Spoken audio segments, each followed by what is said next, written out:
Ever feel like you're the only sane person in a world gone completely, spectacularly mad?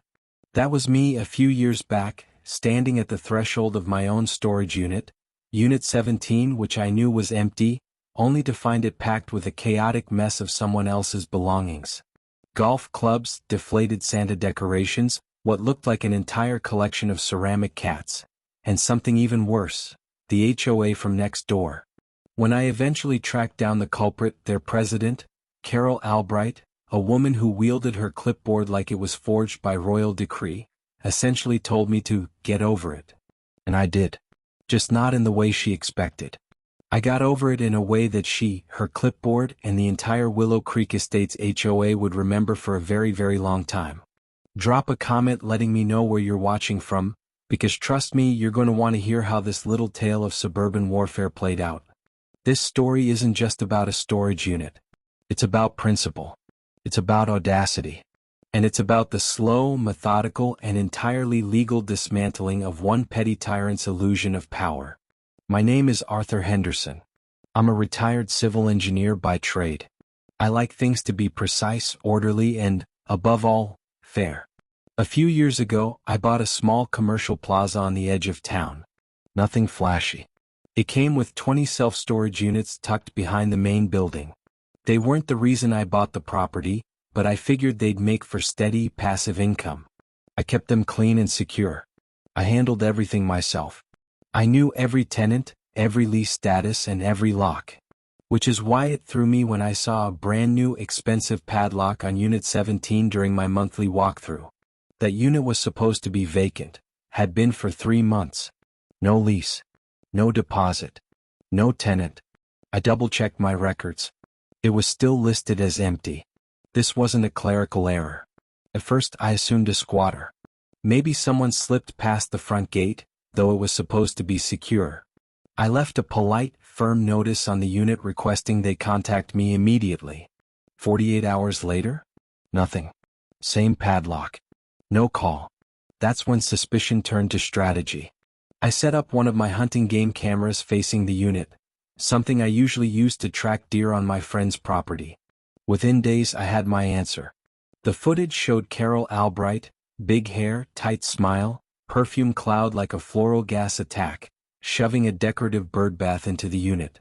She was followed by Gary, her vice president, hauling pool floaties and a portable PA system like they were hosting the HOA Olympics.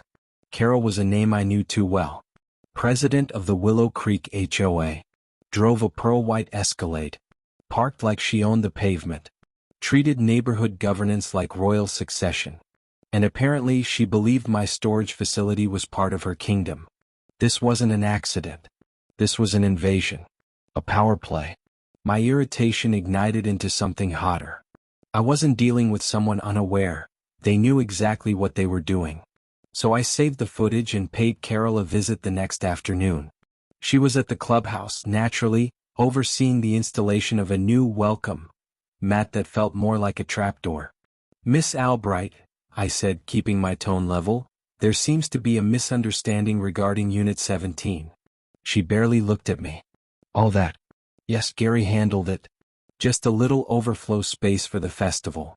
It's temporary. Temporary or not, it's my property.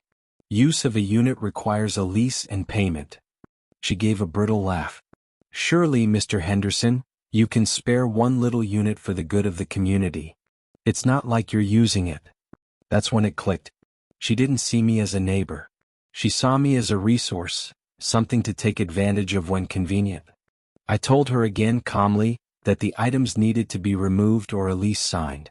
Her tone shifted, chilly now. "Well, we're quite busy preparing for the festival.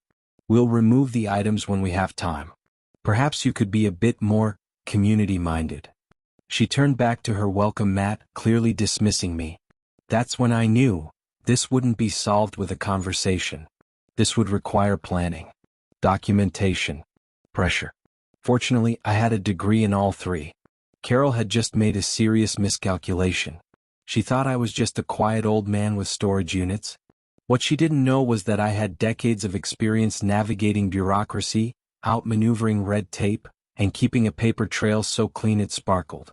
And now, She was about to find out what happens when you cross a civil engineer with a sense of justice, a good memory, and all the time in the world. This wasn't about Unit 17 anymore. This was war. I addressed the letter to the HOA Board of Directors, care of Miss Carol Albright, President. In it, I laid out the situation in precise terms. The unauthorized occupation of Unit 17, the exact date I discovered it, and the photographic evidence I had of HOA representatives entering and using the space.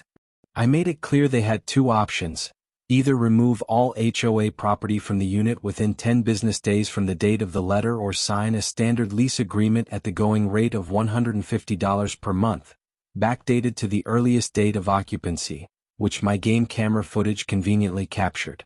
I even enclosed a copy of my standard lease agreement for review. The letter was sent via certified mail with return receipt requested, emailed to the official HOA contact listed on their website, and hand-delivered to the clubhouse mailbox. Overkill, perhaps, but in my experience, there's no such thing as too much documentation when dealing with the Carol Albrights of the world. A week later, the certified mail card returned, signed with a flamboyant flourish I could only assume was Carol's. The email was marked as read. And then, nothing. Silence. Finally, on the 9th business day, a letter arrived on HOA letterhead, signed solely by Carol. It wasn't from the board, despite being phrased as if it were. It reeked of dismissive arrogance. She claimed the HOA board had discussed the matter, which I seriously doubted, and offered me a laughable $25 a month as a gesture of goodwill, for what she described as temporary and infrequent use of the unit. She wrapped it up with a smug little line about hoping this would foster a more cooperative spirit between our properties. My jaw clenched. This wasn't cooperation, it was a calculated insult. A power play. She genuinely believed she could dictate terms on my land. The sheer audacity was breathtaking. It was clear she didn't take my deadline seriously. In fact, my still-active game camera showed increased traffic. Not only was Unit 17 now visibly crammed full, but I caught her sidekick Gary trying the lock on the also vacant Unit 18. He didn't get in, my high-security locks held, but the message was clear: they were eyeing expansion. Ann Carroll's letter had just become Exhibit B in my growing case file. I didn't respond to her insulting offer. I advanced to the next phase. My patience, she'd assumed, was a weakness. She was about to learn otherwise. I waited another week to eliminate any doubt, then sent a second letter, this one firmer and more formal, a final notice before legal action. I referenced her response, reiterated that her offer was unacceptable, and stated clearly that if all HOA property was not removed from Unit 17, and any other units they may have unlawfully occupied, within 7 calendar days, and if back rent was not paid in full, I would consider all items in the unit to be abandoned.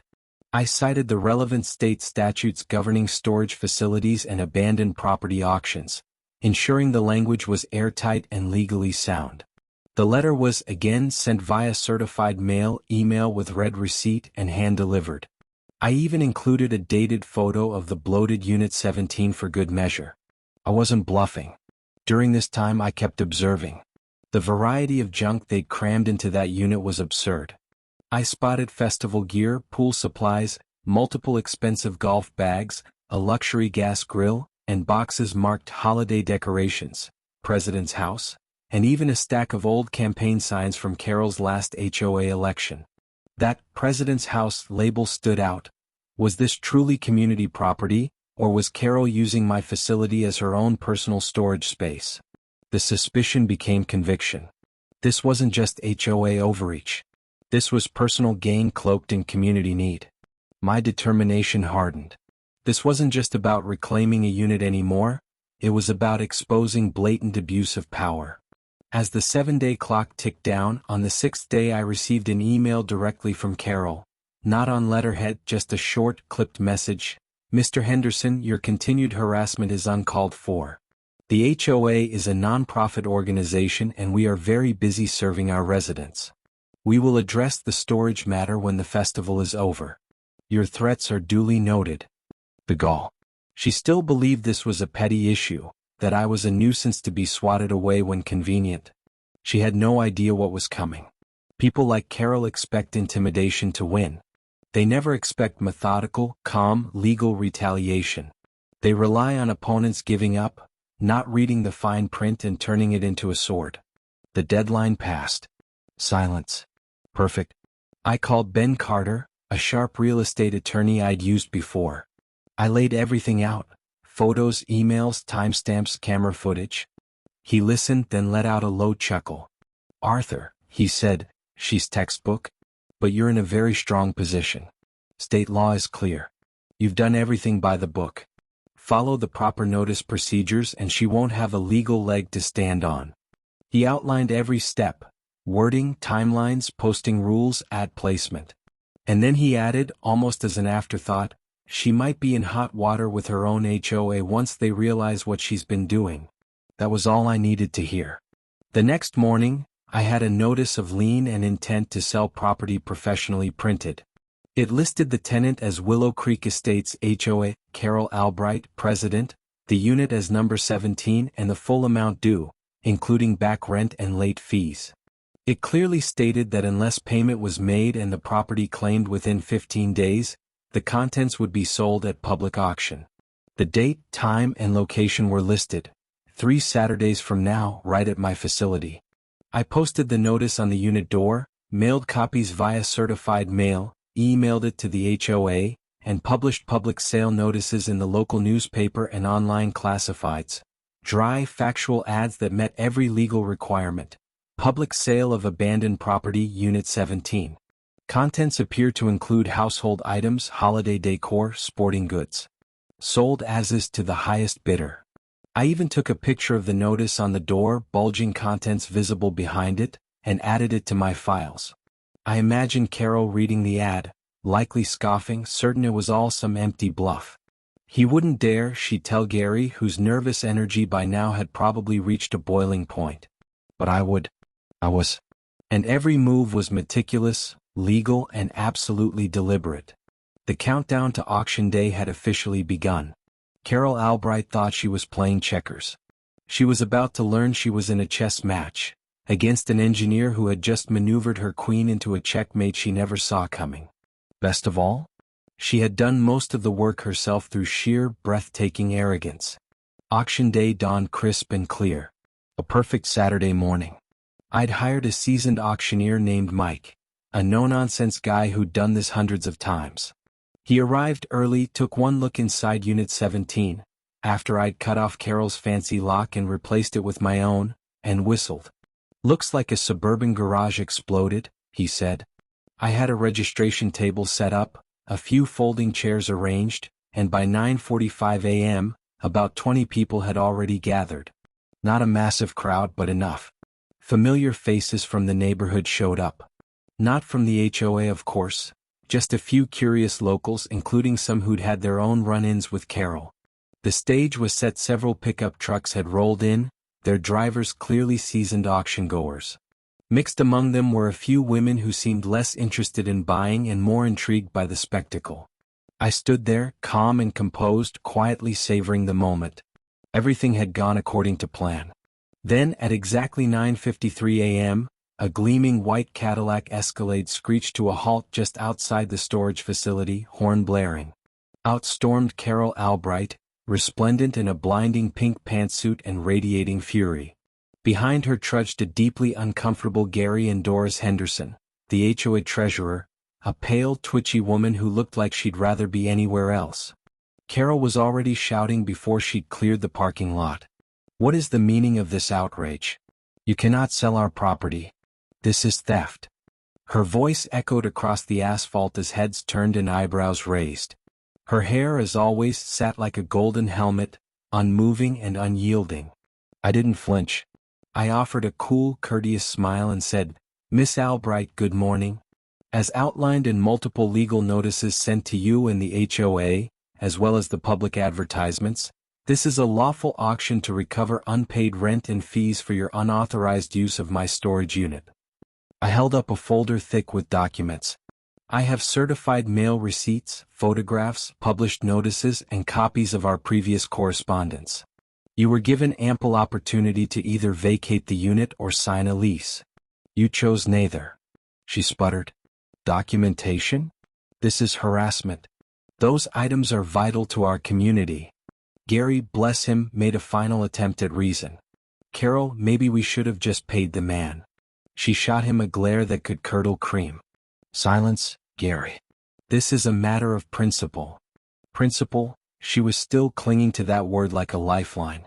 At that moment, Mike, the auctioneer, stepped forward. Ma'am, if you have proof of payment or a current lease, we can halt the auction. Otherwise, Mr. Henderson is within his rights. Carol sneered. And who are you? Mike Roston, he said unfazed. Licensed auctioneer. We're starting in 2 minutes.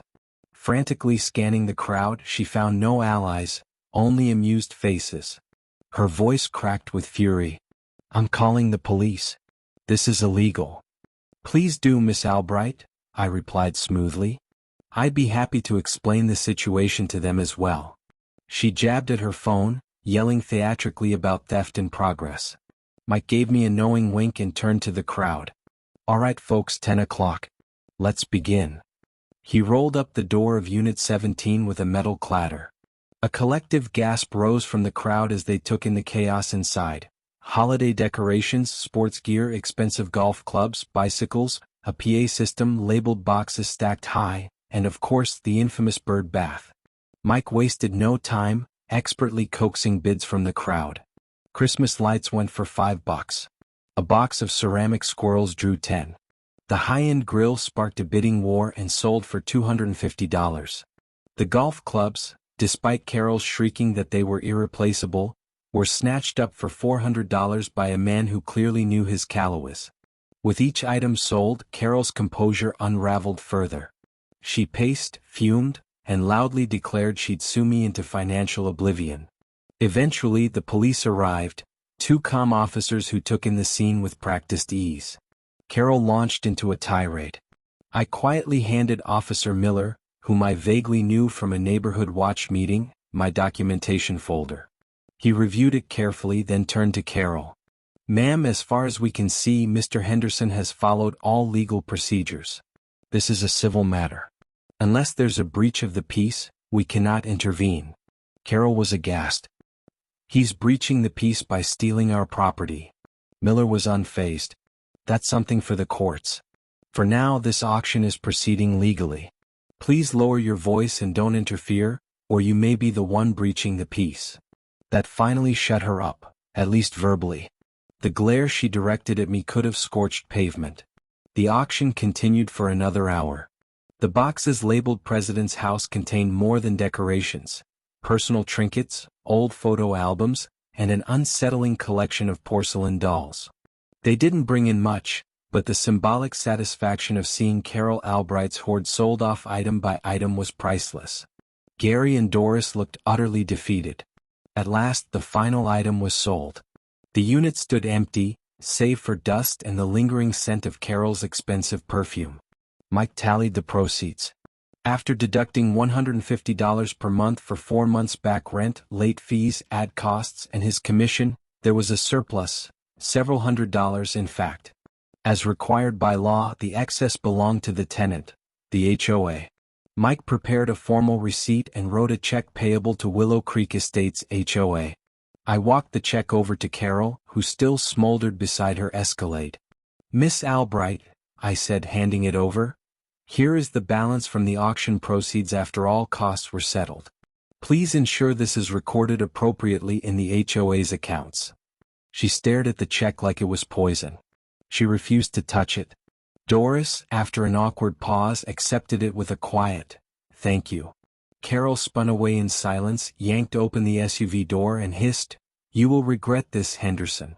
You'll regret it more than anything you've ever done." I smiled faintly. I doubted it.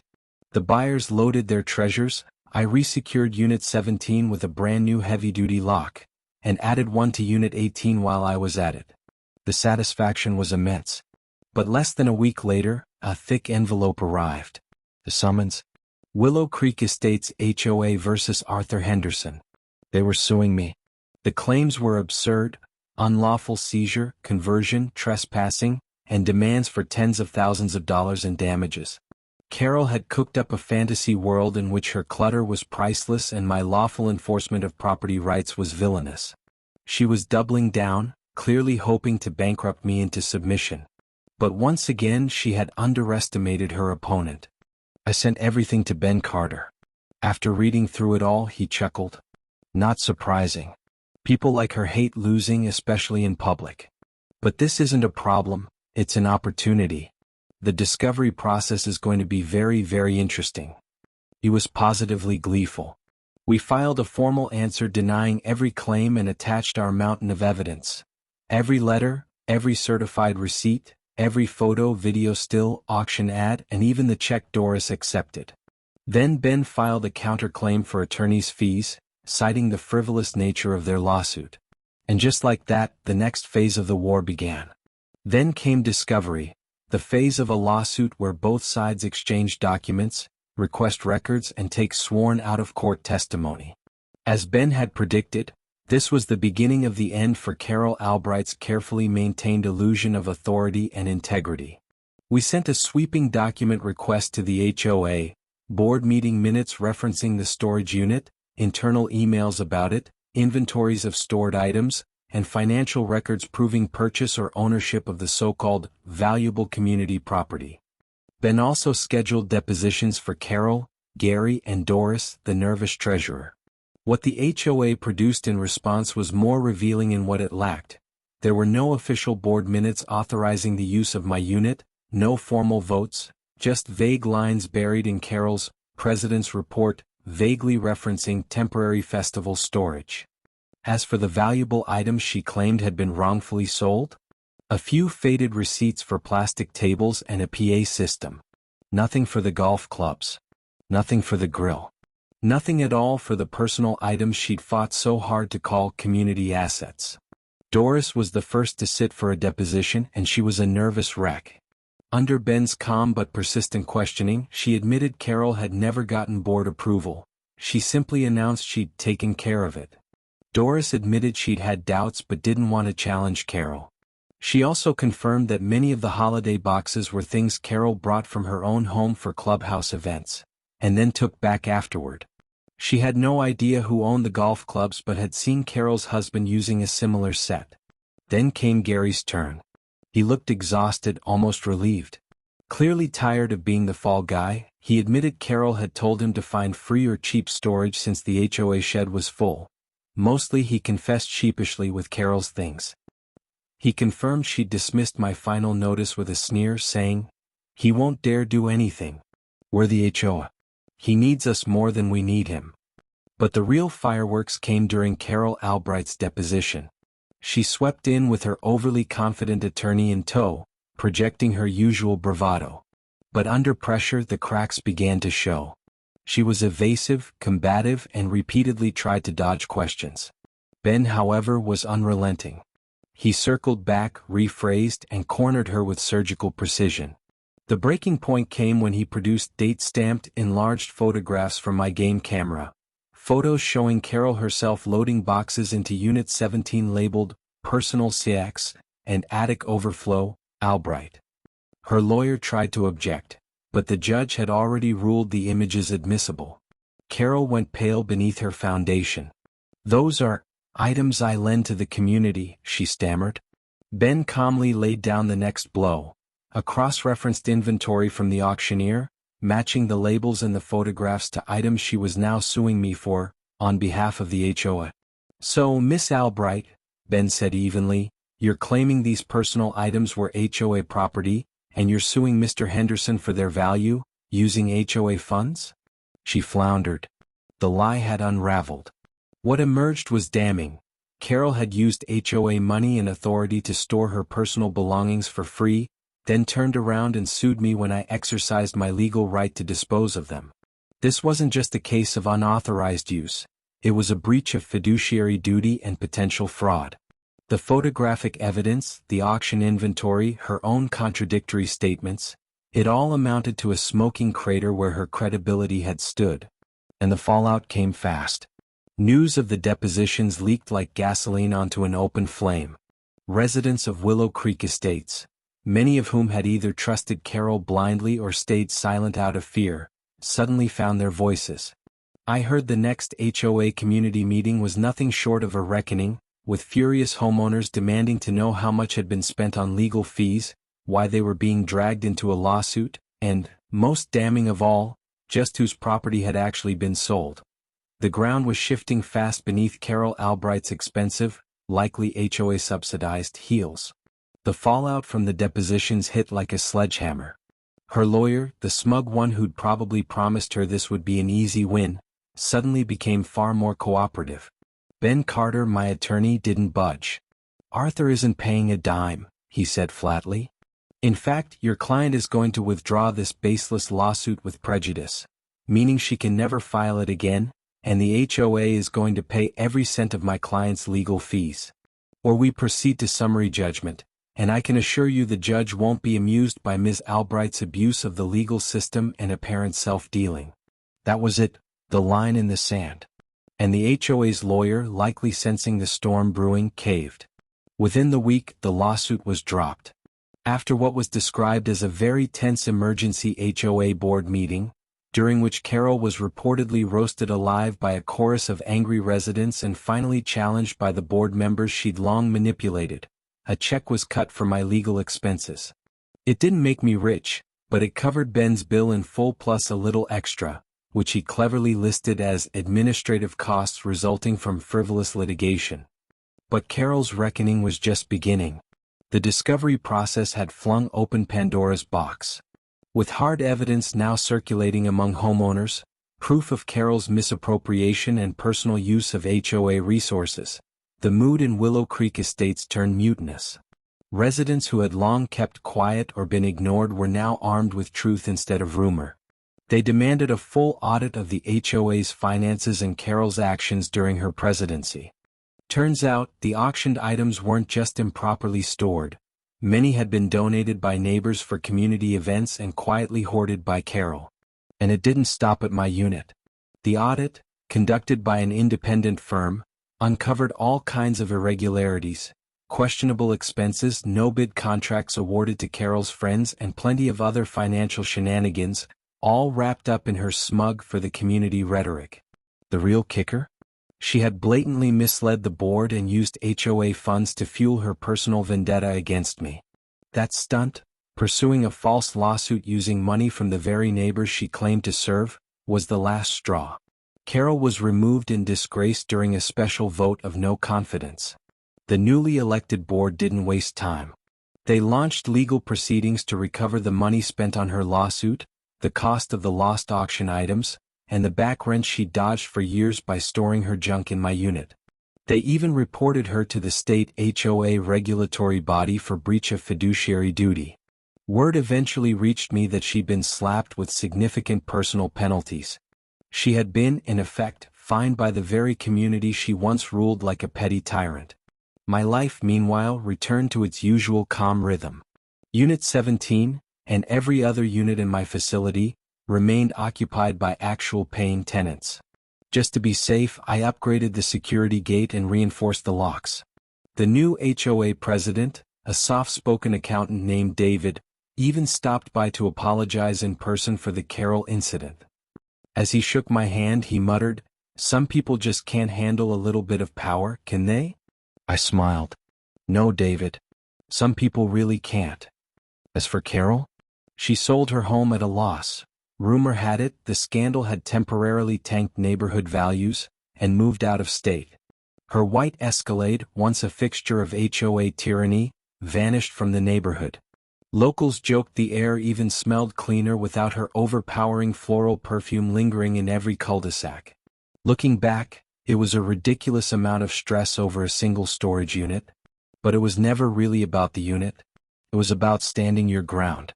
About reminding people that you can't just take what isn't yours, no matter how self-important you believe you are. My weapons were patience, meticulous record-keeping, and the letter of the law. They proved far more powerful than Carol Albright's bluster and entitlement. Sometimes the quiet, methodical approach hits harder than any shouting match ever could. So that's the story of how I ended up auctioning off an HOA president's personal stash and accidentally sparking a full-blown neighborhood revolution. It was, as they say, a wild ride. And for a brief moment, I might have held the world record for the most legally airtight, ruthlessly satisfying eviction of HOA junk in history. If you think Carol got what she deserved, hit that like button, and subscribe for more war stories from the wild front lines of property ownership. Because believe me, there's always another HOA horror story just around the corner.